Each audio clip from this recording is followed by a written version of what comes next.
এতিয়া লৈ আহিছোঁ আপোনালোকলৈ গ্ৰীণ চিলনীত চাওকচোন ইমান মৰম লগা গ্ৰীণ চিলনীত খুব বিচাৰি থাকে মোক গ্ৰীণ চিলনীত চ' গ্ৰীণ চিলনীত মোৰ ওচৰত এভেইলেবল আছে আৰু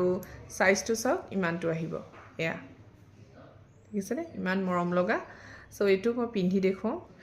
মই পিন্ধি আহিছোঁ এতিয়া দীঘলটো মই দেখুৱাই দিছোঁ কিমান দীঘল হৈছে দেখিছেনে যথেষ্ট দীঘল হৈছে ইমানটো দীঘল হ'ব বহুত দীঘল হ'ব আপোনালোকে দীঘলকৈ বিচাৰে যিহেতু দীঘলেই আছে ৰঙাডাল যিটো ৰঙা চিলনী দেখুৱাইছিলোঁ সেইটোও দীঘল হয় আৰু এতিয়া মই এইটো আপোনালোকক অকণ শ্বৰ্ট কৰি দেখুৱাওঁ ন তেতিয়া ধৰিব পাৰিব যে ডিঙি মানে চাইজটো কিমান হ'ব চাইজটোৰ কাৰণে মই আপোনালোকক চুটি কৰি দেখুৱাওঁ একচুৱেলি ইমান চুটি কৰি পিন্ধিব নোৱাৰে এইটো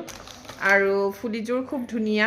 ফুলিযোৰটো জানেই আপোনালোকে ফুলিযোৰ বহুত ধুনীয়া আহিব ইয়াত বহুত ধুনীয়া হয় দেখিছেনে ফুলিযোৰ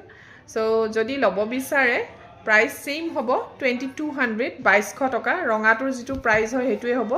প্ৰিমিয়াম কোৱালিটি কপাৰ বেজৰ হয় আৰু যদিহে ভাল লাগিছে স্ক্ৰীনত যিটো নম্বৰ দেখা পাই আছে সেই নম্বৰটোত মোক যোগাযোগ কৰিব থেংক ইউ